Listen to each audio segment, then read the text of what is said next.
Hello friends, स्वागत है आपका अपने यूट्यूब चैनल स्टडी विद नीला में। फ्रेंड्स, मैं आज आपको अपने सीटेट दिसंबर 2024 की तैयारी करवा रही हूँ। तो हम पहला टॉपिक स्टार्ट करते हैं। सीडीपी का जो जीन पियाजे, वैगोस्की और जो कॉलरबर्ग हैं उनके प्रिंसिपल के बारे में। फ्रेंड्स, ये बहुत इंपॉर्टेंट है, इससे बहुत क्वेश्चन बनते हैं। पहले मैं आपको थ्योरी कंप्लीट कराऊँगी, उसके बाद PYQ करवाऊँगी। तो चलिए स्टार्ट करते हैं। पहला है जीन पियाजे स्विट्जरलैंड के मनोवैज्ञानिक। फ्रेंड्स, इससे एक क्वेश्चन ये बन सकता है कि जीन पियाजे कहाँ के थे, मतलब किस कंट्री के थे। तो स्विट्जरलैंड के हैं। इसी बन सकता क्वेश्चन। चलिए दूसरा। फ्रेंड्स, मैं आपको ये पूरी थ्योरी नहीं पढ़ाऊँगी, इससे बहुत टाइम लगेगा। अब मेन टॉपिक पढ़ाऊँगी जो इम्पोर्टेंट है, मतलब जो आ सकता है। चलिए, पियाजे के संज्ञानात्मक सिद्धांत के अनुसार वह प्रक्रिया जिसके द्वारा संज्ञानात्मक संरचना को संशोधित किया जाता है समावेशन कहलाता है। फ्रेंड्स, आप हिंदी अपने पढ़ी होगा तो इसमें समावेशन क्या हो जाता है, मतलब कि कोई चीज़ को उस पर समावेश कर देना, मतलब उससे को संशोधित कर देना। जैसे मतलब कोई चीज़ हमें पहले पता है किसी चीज़ के बारे में, और फिर इसमें कोई दूसरी देखेंगे उससे रिलेटेड, तो हम उसके ज्ञान को उसमें जोड़ देंगे, समावेश कर देंगे। फिर इसमें बहुत इम्पोर्टेंट टॉपिक है। चलिए देखते। पियाजे ने अपने इस सिद्धांत के अंतर्गत ये बात समझ रखी कि बच्चों में बुद्धि का विकास उनके जन्म के साथ जुड़ा रहता है। प्रत्येक बालक अपने जन्म के समय कुछ जन्मजात प्रवृत्तियों एवं सहज क्रियाओं को करने संबंधित योग्यताएं, जैसे चूसना, देखना, वस्तुओं को पकड़ना। फ्रेंड, जो ये प्रक्रियाएं होती हैं वो बच्चा बचपन से ही सीखता है। सब बच्चों में कोई ना कोई क्रिया करता है बच्चा। जैसे चूसना है, अंगूठा चूसता है, देखेगा, वस्तु को पकड़ने की कोशिश करेगा और वस्तुओं तक पहुँचेगा, आदि होती हैं। बस जन्म के समय बच्चों में जो बुद्धि होती है बच्चों में जन्म समय होती है, लेकिन जब बड़ा होता जाता है तो उससे नई चीज़ सीखेगा और उसकी बुद्धि का विकास मतलब बढ़ता जाएगा।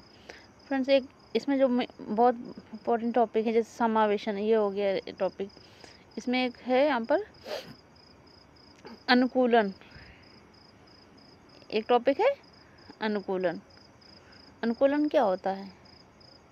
एडॉप्टेशन, मतलब जो नए वातावरण में ढलना एडॉप्टेशन कहलाता है। बच्चा है ना, इन्वायरमेंट के अनुसार ढल जाता है तो एडॉप्टेशन होता है, अनुकूलन कहते हैं। बच्चे होते ना, बच्चों में वातावरण के साथ सामंजस्य स्थापित करने की बेहतर क्षमता होती है। तो हो गया।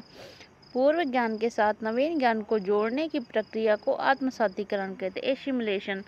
फ्रेंड, जो ये शब्द है ना, एसिमुलेशन, बहुत ही इम्पोर्टेंट है। मतलब इसमें इसे क्वेश्चन बनता है।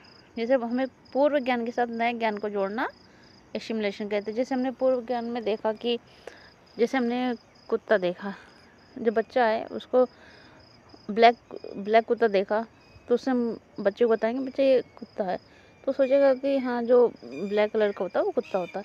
फिर आगे उसने वाइट कलर का देखा तो उसको ये पता नहीं होगा कि ये क्या है, तो उसको बताएंगे बच्चे ये भी कुत्ता है, तो अब तो सोचेगा कि हाँ, कुत्ता मतलब ब्लैक भी होता है और वाइट भी होता है।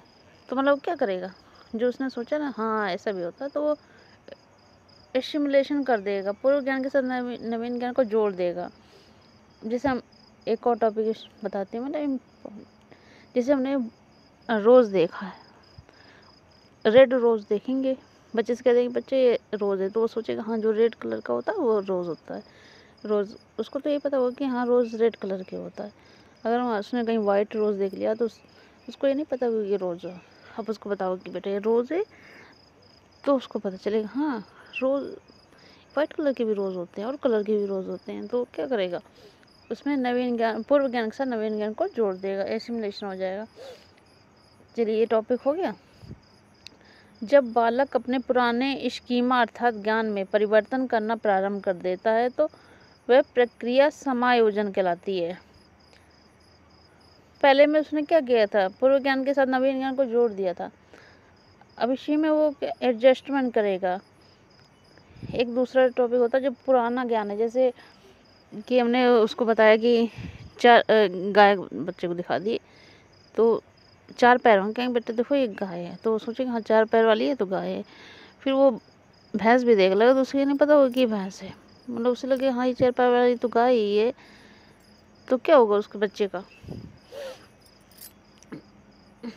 तो फिर उसको बताया जाएगा बच्चे नहीं, ये 4 पैर वाली, ये सारे 4 पैर वाले गाय नहीं होते, उसमें कुत्ते भी होते हैं, कुत्ते के भी 4 पैर होते हैं, भैंस के भी 4 पैर होते हैं, जो और जानवर है वो भी 4 पैर वाले होते हैं। तब समझेगा कि हाँ, सारे 4 पैर वाले ही कुत्ता ही नहीं होता, और भी जानवर होते हैं। तो ये हो जाएगा एडजस्टमेंट। चलिए हम दूसरा टॉपिक देखते हैं। अब इसमें है इनकी जो अवस्थाएं हैं, स्टेजेस हैं। तो पूर्व संक्रियात्मक अवस्था, जो पहला इसकी स्टेज है वो पूर्व संक्रियात्मक अवस्था, जो कब से होती है? 7 से 11 वर्ष के लिए होती है।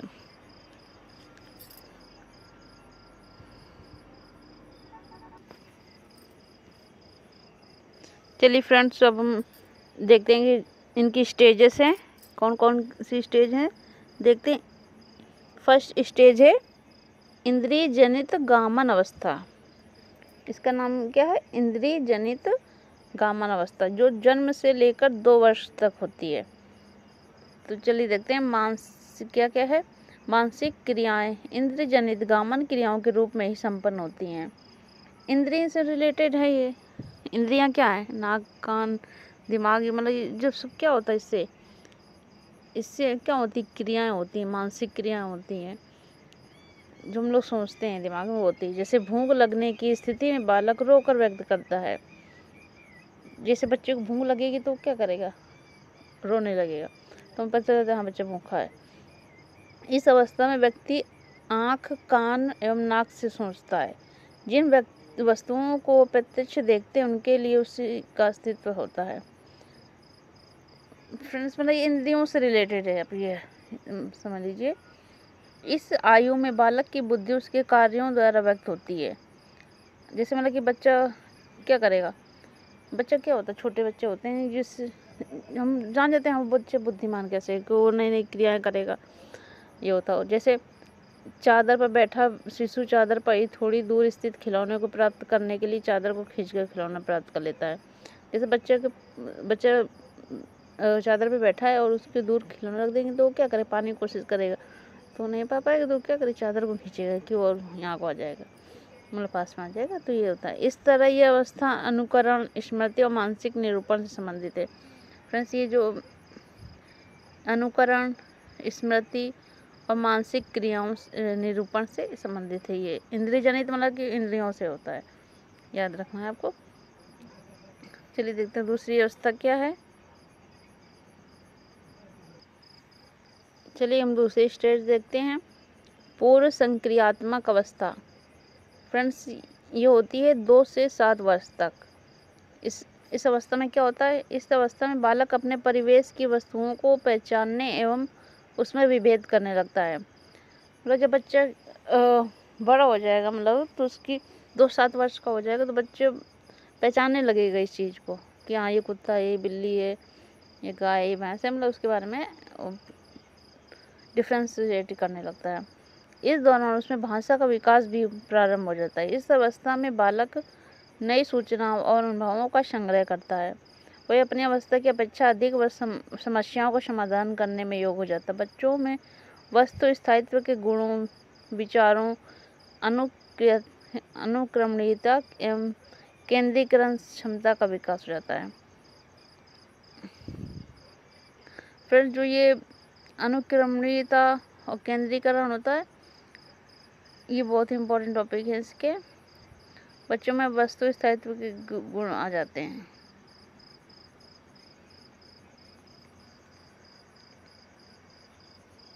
चलिए आगे देखते हैं हम।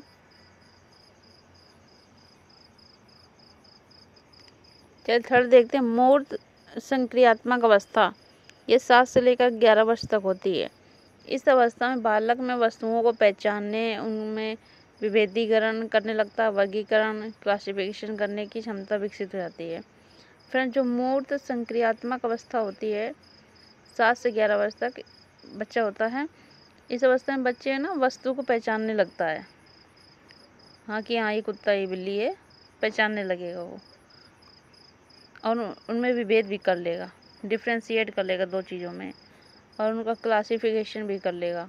मतलब जो ये इम्पोर्टेंट पॉइंट है। जैसे इसमें क्वेश्चन बनता है कि अब बच्चे किस अवस्था में वस्तु को पहचानने लगते हैं, उनमें विभेदीकरण करने लगते हैं और क्लासिफिकेशन करते हैं। तो ये कौन सी स्टेज है? मूर्त संक्रियात्मक अवस्था। इस स्टेज का क्या नाम है? मूर्त संक्रियात्मक अवस्था।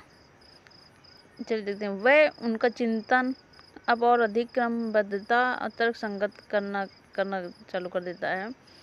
बालक विश्वास करने लगता था, तो लंबाई, भार, अंक आदि पत्तियों का चिंतन करता है। फ्रेंड्स, मतलब कि जो ये स्टेज है मानो बहुत इंपॉर्टेंट स्टेज में बच्चा समझदार हो रहा है, ज़्यादा समझदार हो रहा है। तो जो मेन जो अच्छी चीज़ें हैं, जैसे वस्तुओं को पहचानना, विभेदीकरण करना, क्लासिफिकेशन करना, क्रमबद्धता आ जाएगी, उसमें कंसिस्टेंसी आ जाएगी, और तर्क संगत भी प्रारंभ कर देगा। नहीं, बिल्ली, कुत्ता, मतलब उसके बारे में अच्छे से बता देगा। और लंबाई, भार, अंक, ये सब के बारे में चिंतन करने लगेगा। भाषा का पूर्ण विकास। बालक किसी पूर्व और उसके अंश के संबंध में तर्क कर सकता। बालक में अपने पर्यावरण के साथ अनुकूलन, एडाप्टेशन करने के अनेक नियमों को सीख लेता है। फ्रेंड्स, मतलब जो बालक है एडॉप्टेशन जो सीखता, किस में सीखेगा? इसी स्टेज में सीखेगा, मूर्त संक्रियात्मक स्टेज में बालक मतलब ये सब चीज़ें सीख लेता है। ये तीसरी स्टेज है। चलिए देखते हैं। चौथी है औपचारिक अमूर्त संक्रियात्मक अवस्था। अमूर्त संक्रियात्मक अवस्था 11 से आगे। अमूर्त मतलब कि जो प्रत्यक्ष ना हो, उसके बारे में सोचना। इस मूर्त था उसमें तो प्रत्यक्ष देखता था बच्चा। इसमें अमूर्त है जो हमारे सामने नहीं है, उसके बारे में हमें चिंतन करना है। ये स्टेज होगी 11 से आगे। यह अवस्था 11 वर्ष से प्रौढ़ावस्था तक की अवस्था है। अमूर्त चिंतन इस अवस्था की प्रमुख विशेषता है। इसमें अमूर्त चिंतन मतलब ये मेन पॉइंट है कि हमें जो चीज़ें नहीं है उसके बारे में भी सोच सकते हैं, मतलब हमारे पास नहीं है, सामने नहीं है, तो उसके बारे में सोच सकते हैं। इस अवस्था में भाषा संबंधित योग्यता, संप्रेषणशीलता, कम्युनिकेशन हो जाएगा। विकास अपनी ऊंचाई को क्षमता, मतलब जो कम्युनिकेशन की क्षमता, तो बच्चा बड़ा होगा तो कम्युनिकेट तो करने लगेगा। इस अवस्था में व्यक्ति अपने अनेक संक्रियात्मकों को संगठित कर उच्च स्तर के संक्रियात्मक का निर्माण कर सकता है। विभिन्न प्रकार की समस्याओं के समाधान के लिए अमूर्त नियमों का निर्माण कर सकता है। बालक में अच्छी तरह से सोचने, समस्या समाधान करने, निर्णय लेने की क्षमता का विकास होता है। इसमें मतलब कि जो अमूर्त होता है, मेन तो फ्रेंड्स जो थर्ड है उसमें बहुत इंपॉर्टेंट है, उसको आप याद रखना, मूर्त वाला, उससे क्वेश्चन का भी बनता है। फ्रेंड्स, चलिए देखते हैं ये जीन पियाजे के संज्ञानात्मक विकास के सिद्धांत का शैक्षिक महत्व। तो फ्रेंड्स, जो जीन पियाजे जो सिद्धांत दे रहे हैं उनका कोई ना कोई इम्पोर्टेंस होगा ही। तो देखते हैं क्या इम्पोर्टेंस है इसकी। पियाजे के अनुसार संज्ञानात्मक या मानसिक विकास निरंतर चलने वाली प्रक्रिया है। फ्रेंड्स, जो पता है ये विकास क्या है, निरंतर चलने वाली प्रक्रिया होती है। तो ये जीन पियाजे ने दिया था संज्ञानात्मक और मानसिक विकास पर। बालकों का मानसिक विकास धीरे धीरे एक सोपान क्रम के अंतर्गत होता रहता है। इसलिए बच्चों की सोच गुणात्मक रूप में वयस्कों से भिन्न होती है। बच्चों की जो सोच होती है वो धीरे धीरे बढ़ती है, स्टेज वाइज बढ़ती है। पूर्व संक्रियात्मक अवस्था के बालकों के लिए शिक्षक को मूर्त संसाधनों एवं दृश्य श्रव्य सामग्रियों का प्रयोग करना चाहिए। फ्रेंड्स, जो पूर्व संक्रियात्मक स्टेज है, इसमें बच्चों को मूर्त चीज़ें रखनी चाहिए कि मतलब बच्चे जो उसके पास जो प्रत्यक्ष होंगी उसी के बारे में बच्चा बता पाएगा ना। तार्किक चिंतन के विकास में बाल्यावस्था महत्वपूर्ण कड़ी मानी जाती है। अतः शिक्षकों को बच्चों में तार्किक क्षमता, फ्रेंड्स बच्चों में तार्किक क्षमता का विकास करना बहुत इम्पोर्टेंट हो गया है। वर्ग में समान रुचि के विद्यार्थियों को छोटे समूहों में विभाजित कर उनके एक्सचेंज ऑफ थॉट्स के माध्यम से तार्किक विकास के सिद्धांत अवसर देना चाहिए। बच्चों में गलती करने एवं स्वयं को सुधारने का अवसर देना चाहिए। फ्रेंड्स ये थे जीन पियाजे का सिद्धांत।